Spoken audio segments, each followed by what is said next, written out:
perkenalkan, nama saya Adelia Claren Kristina, NIM F1C419035, Program Studi Biologi, Fakultas Sains dan Teknologi Universitas Jambi, dengan dosen pengampu Pak Ade Adriadi SSI MSI. Di sini saya akan membuat video pembelajaran dari mata kuliah Struktur Perkembangan Tumbuhan dengan topik jaringan pada batang. Batang merupakan bagian tubuh tumbuhan yang memiliki peran sebagai sumbu tubuh tumbuhan dan sebagai tempat melekatnya daun. Fungsi batang ada 3, yaitu mendukung bagian-bagian batang yang ada di atas tanah, yaitu daun, bunga, dan buah. Kedua, sebagai jalan pengangkut air dan makanan dari akar dan daun ke seluruh bagian tubuh tumbuhan. Yang ketiga, menjadi tempat penimbun zat-zat cadangan makanan. Selanjutnya ada struktur jaringan batang. Batang tumbuhan pada umumnya mempunyai 3 jaringan, yaitu 1. Jaringan epidermis. Jaringan epidermis tersusun atas selapis sel-sel yang sangat rapat dan kaku. Kebanyakan epidermis akan dilapisi oleh lapisan lilin yang disebut dengan kutikula untuk mencegah penguapan air yang berlebihan. Pada bagian tubuh dikotil yang telah dewasa, epidermis akan digantikan oleh periderm yang memiliki tekstur keras dan tebal dan mempunyai kutikula. Yang kedua ada jaringan korteks. Jaringan korteks tersusun atas sel parenkim yang berdinding tipis. Letak sel parenkim tidak teratur dan mempunyai banyak ruang antar sel. Dalam korteks terdapat kolenkim dan sklerenkim yang berfungsi untuk menyokong dan memperkuat batang. Batang muda mempunyai banyak kolenkim sebagai penyokong dan terdapat klorofil untuk dapat berfotosintesis. Pada batang yang sudah tua, kolenkim akan digantikan dengan sklerenkim dan tidak ada klorofil. Yang ketiga ada jaringan stele. Jaringan stele tersusun atas perisikel, xilem, dan floem yang tersebar dan empulur. Terdapat di bagian tengah batang. Selanjutnya ada perbedaan struktur jaringan pada batang dikotil dan monokotil.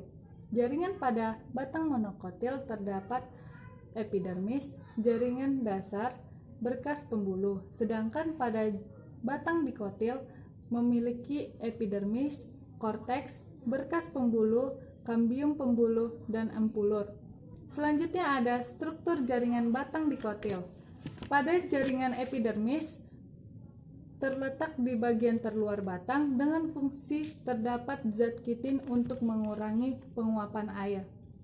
B. Pada korteks letaknya antara epidermis dan endodermis dengan fungsi terdapat kolenkim untuk penguat dan terdapat parenkim sebagai jaringan dasar.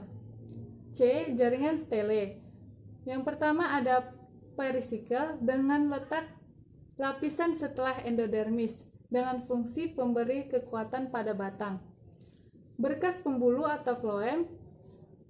Berkas pembuluh floem letaknya di bagian dalam perisikel bagian luar kambium dengan fungsi pengangkutan makanan dari daun ke seluruh tumbuhan. Xilem letaknya di bagian dalam kambium dengan fungsi mengangkut air dan mineral dari akar ke daun. Kambium letaknya antara xilem dan floem dengan fungsi pembentukan xilem ke dalam dan floem keluar, pembentukan lingkaran tahun. Selanjutnya ada struktur jaringan batang monokotil. Yang pertama ada jaringan epidermis, letaknya di bagian terluar batang dengan fungsi struktur jaringan batang monokotil. Yang pertama ada jaringan epidermis, letaknya di bagian terluar batang dengan fungsi perlindungan terhadap penguapan air. Yang kedua ada jaringan dasar, letaknya seluruh jaringan yang berada di bagian dalam epidermis dengan fungsi yang belum begitu jelas. Yang ketiga ada berkas pembuluh, letaknya tersebar pada meristem dasar dan dilindungi sarung berkas pengangkut dengan fungsi sama seperti dikotil. Dari penjelasan yang saya sampaikan, dapat ditarik kesimpulan bahwa 1. Batang berfungsi sebagai sumbu tubuh tumbuhan dan sebagai tempat melekatnya daun. Kedua, pada batang monokotil terdiri dari jaringan epidermis, meristem dasar, dan berkas pembuluh.